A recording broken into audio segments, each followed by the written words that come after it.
Skupščina je potrdila, da lahko uporabimo odobreni kapital, ki je bil odobren že leta 2009 na skupščini delničarjev Nove Ljubljanske banke, zato da zagotovimo dokapitalizacijo banke v višini 250 milijonov in s tem tudi njeno kapitalsko stabilnost in trdnost.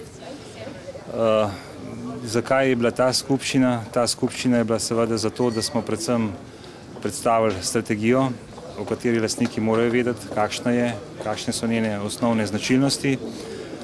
Namreč na koncu koncev prav lastniki dajo kapital za to strategijo. Naš osnovni predlog je bil seveda zavrnjen, zato ker lastniki menijo, da to avtorizacijo oziroma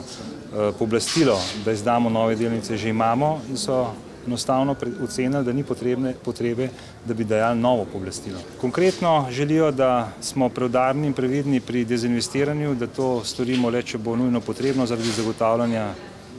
kapitala banke. Kako pa razumete vse to, glede na to, da je bil že pred enim letom, več kot enim letom, bi bil ta sklep veljaven,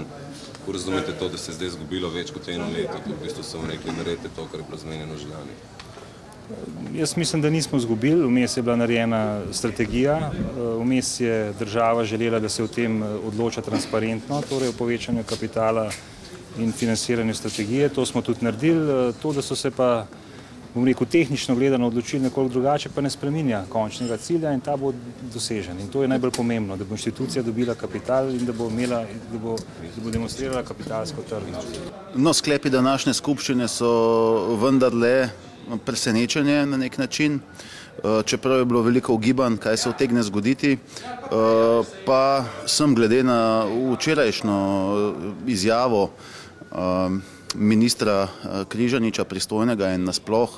vlade, ki je bila na vrhu gospodarstva včeraj z moje strani vprašana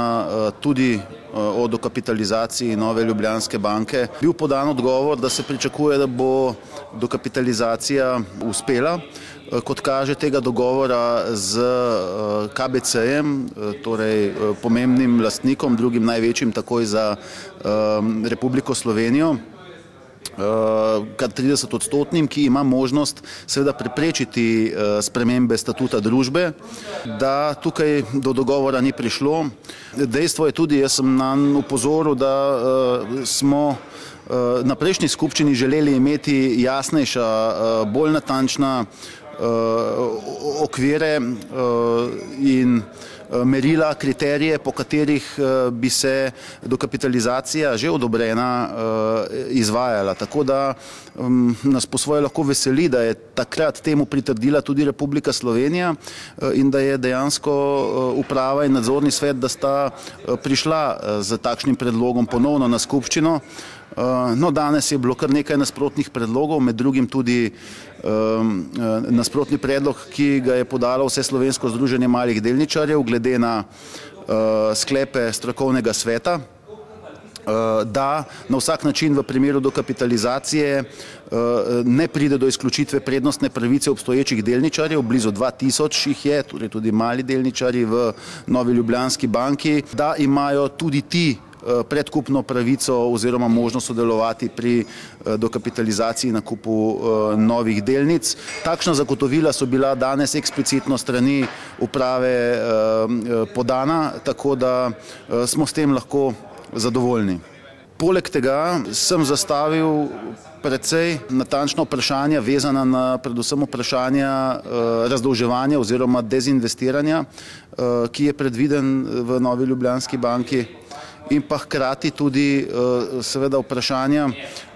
tiste točke obrata, kjer bo banka začela delovati, poslovati pozitivno, uspešno in jasno vezano na to vprašanja, posebej kar se tiče zaposlenih, torej zaposlitev in pa seveda same mreže, samih predstavništev družbe, še posebej izdatno pa na tiste učinke, ki bi glede na investicije, ki jih banka ima in odprodajo samih deležev v družbah, lahko pripeljali v številnih pomembnih družbah, recimo holdinških, v sektorju gradbeništva, kar nekaj zelo pomembnih podjetij je, kar bi utegnilo imeti precej negativne učinke na realni sektor v primeru neuspeha oziroma vprašanja reševanja situacije kapitalske ustreznosti na ta način. To bi namreč glede na bančna zavarovanja, ki jih imajo, lahko pomenilo dejansko številne stečaje v družbah in tiste postopke, za katere mi menimo, da so seveda da se jim kaže izogniti, če je le mogoče, sploh ko govorimo tudi o holdinških družbah, kjer je še vedno na desetine tisočev malih delničarjev, čemur smo bili v nekaterih primerih že priče, torej stečajem takšnih holdinških družb. Zato bi brez nadaljnega ne želeli videti nadaljevanja oziroma dejansko začetka takšnega vala oziroma verižne reakcije, ki bi utegnila, glede na to, da je NLB seveda največja in sistemska banka, prinesti tudi take učinke. No, to vrstna vprašanja so bila strani vse Slovenskega združenja malih delničarjev zastavljena skupščini in nenazadnje smo prejeli zadovoljive odgovore. Odgovori so bili podani tudi strani uprave in nadzornega sveta na vprašanje odgovornosti in postopkov vezanih na seveda delovanje prejšnjih organov upravljanja in nadzora družbe, predvsem z vidika oškodovanj, ki so bodisi eventuelno nastopila in jasno razlogov za to stanje, v katerem se je seveda družba, torej banka, Nova Ljubljanska banka znašla.